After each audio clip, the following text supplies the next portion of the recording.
Hey, what's up, everybody? BDF 44 coming at you with another video. All right, I ain't done a therapy session in a long time, but figured I'd just talk so that another entry could be done.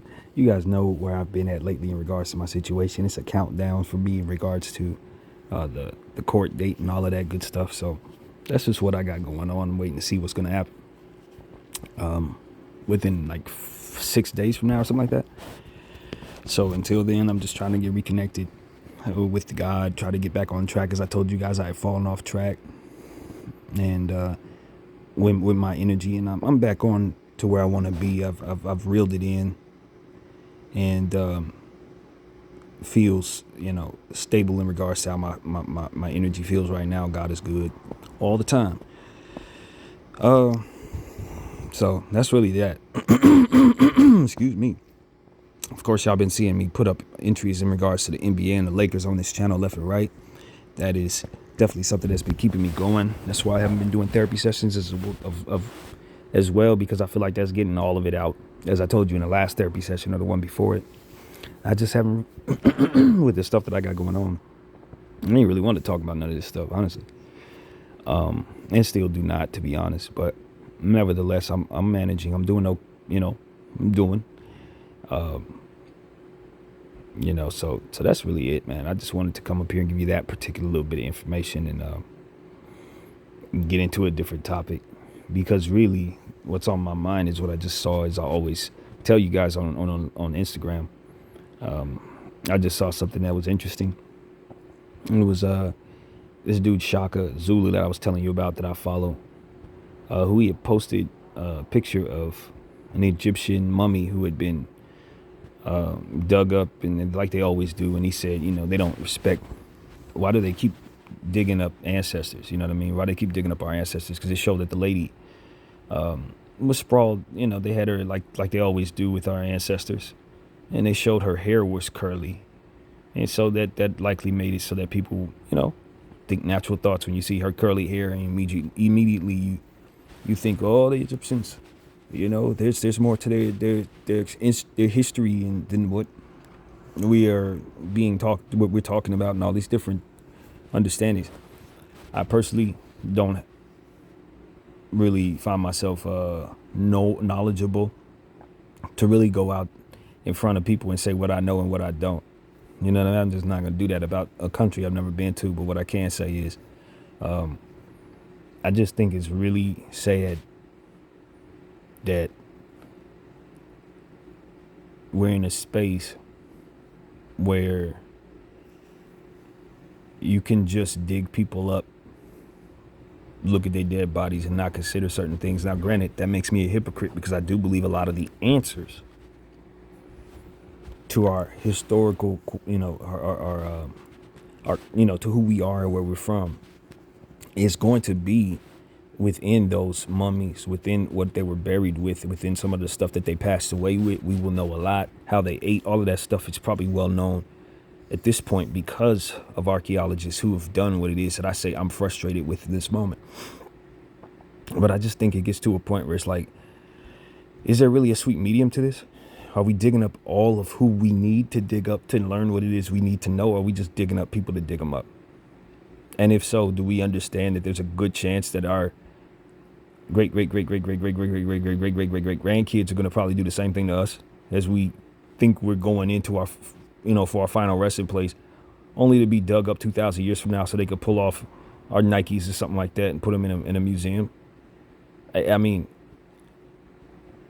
at some point in time, a human being who thinks of these things has to be at peace with them, because that's the world you're in. And if you're not fathoming such things, well, then that's just doesn't really matter, because it's still going to happen to you. And so that's what I think about when I see mummies. When we keep looking inside of their coffins, keep pulling them out of them coffins, keep putting cameras in their coffins, all kinds of different stuff that I have very, very mixed feelings about in regards to that. I just think at the end of the day, I'm trying to help all of us understand that there's a world where they're going to do the same to us. There's a world, this one to be exact, where people are not going to remember us, and they're going to need to know what was on us and in us in order to know what was properly. And, me personally, I want the emotions and the feelings of my family and loved ones to be considered the very most in considering my remains. That's how I was. That's how I've always thought, and that's some of the conversations me and my mom had. We always believed that once the body's gone, wherever it is where it is, and the soul is with God. That's what I was telling you guys last time. It's one of the reasons why I haven't really gone to see my mother's grave very often at all, because of those conversations I used to have with her, and some of those beliefs that it's empty. It's empty in there. Even though she's in there, she's not. What made her who she is not there. And so, as I live, I care about how my body's doing right now while I'm in it. And I would like to think that the integrity of my body, based on the respect that I've shown, would be left intact. You know what I mean? We don't need to be doing a weekend at Bernie's crap with BDF. But at the end of the day, when I really consider it, as long as I believe my soul and my consciousness to be outside of the body after death, then whatever happens to it only matters to me hypothetically, or rather symbolically. The reality is I do not experience these things. So I just want my wishes to be respected like any other dead person. But as far as me harboring any consciousness about that while I'm alive, as to say this is something that I'm worried about, I don't at all. I don't. I just want the respect of my body to be taken care of while I'm in it. That's the most important thing. Let me have my freedom. Let me do what I want to do while I'm alive, while I'm actually in it. Then once it's done, put it somewhere where my family would be at peace and happy about it, and leave it alone for their sake, like literally their sake. That's how I feel about that. For them, so that they don't have to answer questions, so that they don't have to live with that, so that they don't have to see their ancestors' last name, me, whatever my last name would be. Of course, it's BDF, whatever. They don't have to have that attached to, hey, that dude slapped out like 2,000 years later, and we get to see what his skeleton looked like. It's so morbid.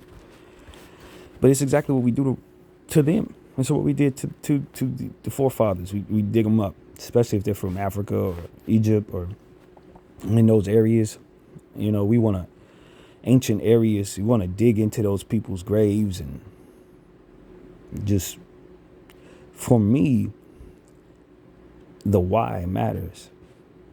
If we're doing it for ways to help us live better and help us understand ourselves better, help us understand who we are and where we're from, spread the truth about where the info comes from, all the stuff that we know is wisdom, then of course let's do what we need to do to help ourselves. Let's do what we need to do to answer questions. Let's do what we need to do to pass forth better information to our kids.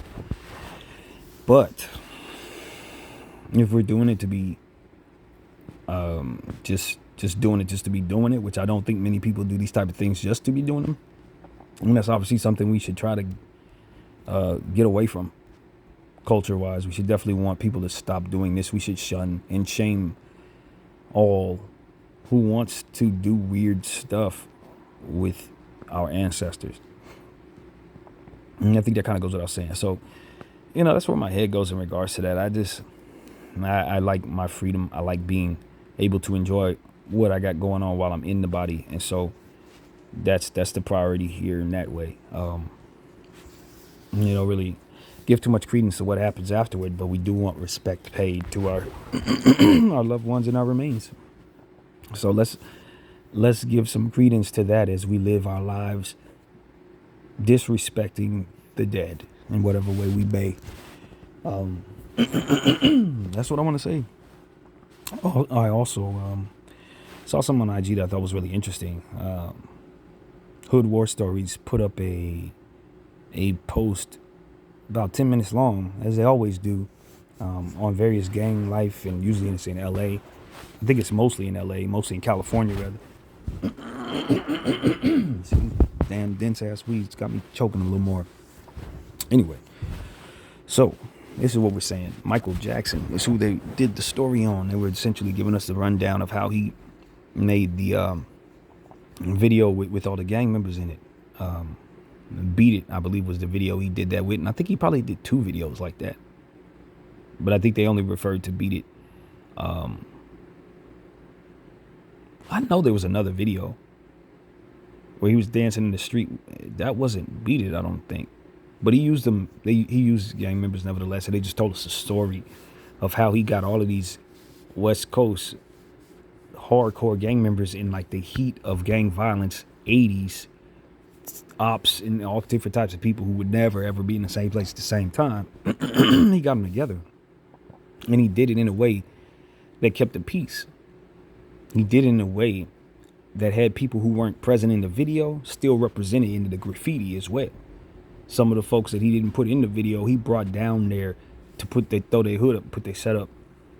And I just look at the situation and I just say, man, Michael Jackson epitomized what we wanted, what we saw from Christ in that way. He walked with people who didn't get along with each other, who likely would not be accepted in Christian circles, that kind of thing. People who were known as criminals and people who were castaways and cast aside and the damned, I guess you could say. He made those people feel as if they could be, a part of what it is he was doing, and put them in positions to at least dream of peace in situations and places where there wasn't no peace. In places where bodies was dropping every couple hours, he was getting those same people who were shooting at each other together just to put the video together and just to, basically try to bring forth some hope that isn't even found. They were telling us the story of Michael Jackson's family and how he grew up in Gary, Indiana. And it gave me some context as to why Joe Jackson was such a hard taskmaster. Why he basically, quote unquote, abused his kids. The story they didn't really zero in on over the years that Hood War Stories did was the context of what the environment was that Joe was raising his kids in. Gang violence, walking through fields where gangs is shooting and fighting every day to try to get to school. And he had so many children to try to keep up with. It's like 11 people in the house, all under the age of 15. He had to find a way, just as one man, to keep them out the street so he didn't lose them one by one to gangs. And it's like, I relate to that to some degree. Not from my own life, but from my father's life, because he also had to raise a house full of kids and keep them out of gangs. House full of kids, keep them out of drug situations. House full of kids, all of the same age, all in that same area. It's like, man, what it takes to keep them kids in line when you have so many of them, and one day all of them little dudes is going to grow up to be too tall and too big for you to be socking in the chest to keep them out the streets. You got to catch them early. And so the environment for which the quote unquote abuse was necessary was actually contextually in place, because in order to keep all of them roped up together and righteous, you had to keep some fear in their heart, or otherwise they were going to sneak out the house at night and get things done in a bad way. Something bad could happen, or what happened would be unacceptable for Joe. So it's like, yo, I got to treat them worse. I'm not sitting in comfortable Calabasas, California, beating up on a bunch of 5 years old kids because they won't dance correctly.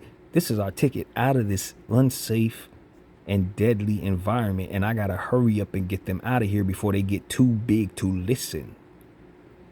So when you're responsible for that, and you're telling people go sit in timeout in the corner, and they still running around talking to mice and stuff like that, and Michael Jackson had a little pet mouse, you got to beat some backside, man. And if you think you don't have to run a drill sergeant household, then you're gonna fail in your duty to keep those kids out the damn streets. And that's what all of those people who say Joe Johnson abused his kids, that's what all of them need to understand, that the context for trying to keep a bunch of black kids who are all very smart, all very naturally talented, in the house while the influence of gangs is right outside. That's a context that far too many people who criticize do not have to deal with, understand, or know the first thing about trying to keep people roped together alive in a deadly environment. They don't know nothing about that. I don't know nothing about that, and didn't know nothing about that when I grew up listening to people judge Joe Johnson about how hard it was to keep them kids in the house, how hard it was to keep all 11 of those children under one roof while everything outside is poverty and opportunity to get in trouble. I want to know how many of y'all could have did that without being a mean guy, without using your belt to whip some backside. Because if you don't keep them roped in the house and you don't get them dancing, you ain't gonna be able to get them out of Gary. And if you don't get them out of Gary, they ain't gonna make it out of Gary. You understand what I'm saying?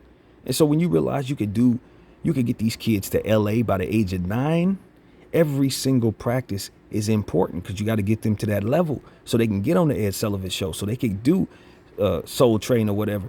They ain't going to be good enough, synchronized enough, or fantastic enough unless you give them ridiculous hours of repetition and hardcore task mastership. It's what's required. And so that's what I've come to understand. It's like, it took me almost 40 years to understand that the context for why Joe Johnson was such a tough guy and why things were so stressful on him, he probably didn't handle it very well. It's because look at what all he was responsible for. And look at the environment for which he had to do it and the timeline for which it had to hurry up and happen. If he didn't hurry up and get out of Gary with them kids, they was going to be in the streets, and he had to keep all of them out of the streets. And money wasn't, they weren't rich. They were in a tough environment, and so I thought that context gave us so much, because I'm trying to ask myself, could I have kept them kids in the house safe and alive with my personality to be nice and or kind or just we could do it, we be all right, you could do it a little later, passive and all that. The reality is, if I would have did it the way that I was comfortable with, they would have never got out of Gary. We would have never known who my Jackson 5 was. Now, did that have some reverberating effects on the kids? Yes. Did they have some tough childhoods? Maybe so. But I think some of that probably had to do with what happened after Gary. After they got to L.A. and the spotlight got in their face and they got in that damn machine. I think that's when the trauma probably really took over. But at the end of the day, I just look up and I say Joe Johnson and Katherine Jackson were trying to keep kids alive in a very tough situation. And there are a lot of people in America and all over the world who are tasked with the same thing. And a lot of times the people who are judging them are looking at them as if they are surviving in the environment they're privileged to be sitting in, where things are safe and the urgency to move now and the urgency for life and death is not present. So, of course, being nice and kind will get you the result that you need, because at the end of the day, it's not necessary that you have that urgency and pushing people around and being crazy. Nobody's dying outside. You don't have to, what I mean? It's none of that going on. So the urgency for people to get right isn't there. It's just your motivation and what you tolerate. But when you have a deadline, when you got a bunch of growing kids, when you got all this going on outside, when you got poverty to deal with, and the opportunity is this massive, when your kids are this talented, and you got the one set of kids in the whole world that can do what it is you can do, and you recognize that, what do? How do you get it done? How do you not only identify your path, but also get on it and stay on it?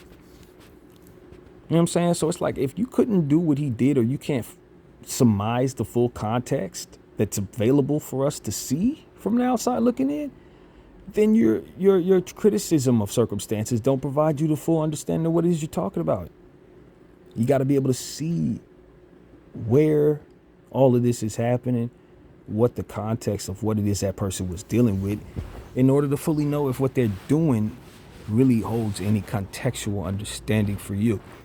Can you relate, so to speak? And so that's where I'm at with it. It's like, a lot of times when I look at stuff like that in the past, I'm not assuming the understanding of their environment. Not to say that you were not, but this is just where I'm growing. It's like, hey, let's look at it. Just like I always tell people in regards to certain conversations, if we're going to compare people, where did they start from? Are they starting from the same distance? Are they starting at the same height? Or like, you want to say it's fair, but you're starting to measure after they've jumped. You're starting to measure after they've grown. Like, where did they start from? And that'll tell you if what you're giving them is actually what they deserve versus someone else who started in a different spot. And so these are the things I'm trying to work into our conversations on this channel where we talk like this. It's like, yo, even in an example that is much more extreme, when we talk about different violence that goes on out there in various situations, like I refer to an idea that a lot of times things are done for demonstration, not necessarily for, some satisfaction. People do things in a lot of cases to protect themselves by way of scaring everybody else so that you won't rush at them all at the same time. It's that kind of thing. So it's like people will do weird and cruel things so everybody will watch them and fear them. It's a defense mechanism. It's no different than the urgency necessary in regards to this. Now, if they're doing that stuff without it being necessary for their circumstance, and they just look like maniacs. But if you start to understand what it is that's coming at them or what it is they're guarding against, and you put yourself in their shoes, and then you figure out what works and what doesn't, you may think certain things work till you get in their shoes, and you're going to find that you're going to have to be someone else in order to get what needs to be done, because what you would otherwise do would not work. You know what I mean? That's what ends up happening with a lot of people. They got a lot to say till they get in there, and it's like, oh my God, I have so much more respect for this and such and such. It's like, yeah, well, how about we think about that next time we have a moment like that and apply it to other things? Because context is necessary in all different types of things, and everything looks easy when done by someone who's really good at it. But if you try it yourself, you better understand how many reps it took for that person to get good at it, how much natural talent they probably have for them to even do it. You know what I mean? So it's like, let's open our minds, if we don't already have that going, to the context of why things happen, so that we can be better assessing what it is that people are dealing with, and whether or not we're righteous for judging them, and how we're judging them, or what have you. Because I'm telling you, when it comes to certain things like trying to keep people alive, you could try to do things the way that you like to do them, but in the environment where things are life and death, you just may fail and end up unhappy with the results. And so that's what it really comes down to. We got to give credence to people who are doing things that we've never tried, doing things that we cannot understand, and then proceeding to be successful in what it is they're doing. It's like, I guess that's what needs to happen in order for it to work. But when we start talking about things like corruption, we start talking about things like moving the needle in ways that aren't fair and stuff like that, I just simply say in this way, that you got to find another way. If it's going to leave you with holes on the back end that are far more expensive to pay for down the road, then at the end of the day, your math is off. You probably should be recalibrating another way to do it. Whatever it is you're doing. Sometimes we settle on things that have horrible reactions to others because we are too lazy to find a better way, because we're too evil in our hearts to want something better for someone else other than what it is that we've taken back ourselves in pain. And that type of evil will ultimately lead you to certain decisions that you should not make, that provide nothing but a horrible demonstration, and seemingly for no reason. You know what I mean? We see a lot of people go out there in life, put their chest out, display what they see other people do without understanding why they do it. It's just like I said about the basketball player Dylan Brooks, saying that he pokes bears in regards to LeBron James. That's a strategy that people use in certain situations. It's not something you do just to poke your chest out so people will respect you. It's not going to garner you any respect if you don't back it up and if you don't shut that person down. So it's like you're just going around doing stuff because you saw other people do it and they were older than you, and that makes sense to you. And it's like, nah, you got to know that there's context to why they did it, and they wouldn't have did it just to put their chest out. They did it for strategic reasons that you don't know the first thing about. And if you were aware, then you would assess whether or not it made sense for you to deploy that strategy rather than just doing stuff so people will look at you and say, look at him. That's not strategy at all. That's a display and an exploitation of your very own weaknesses in this case. So it's like, let's find out why people are doing stuff instead of just doing stuff because it looks cool. You know what I mean? Yeah, that's what I want to say to people. Let's look at what people are doing and try to learn why. And that why will help you discern whether or not you're looking at what they're doing properly and whether or not you assess what they're doing as necessary versus it actually being that. So I hope I articulated that properly, and just help in whatever way that my voice can to help us ask the right questions before putting our chests out there, thinking we're right or doing things that display us in the wrong way without realizing that those we mimicked, we're doing it for a very, very reasonable and solid purpose that we don't know the first thing about. So that is the point. I think I'm good. I'm gonna get ready for my day, get started. It's like 5 a.m, but you know how my body clock is. I'm up these days in that way. Got some groceries coming, all that. I'm about to start my day up, and I feel pretty good, you guys. I feel really, really good. I hope that this translates to my confidence being high for the day and just further being prepared for what's ahead of me. Because at the end of the day, I got something big looming. It ain't positive, but I have very, very strong beliefs that I've been doing things that would otherwise make God happy in the process of all of this. And I haven't had anything in my spirit, my heart, and my prayers come to me and give me anything other than that.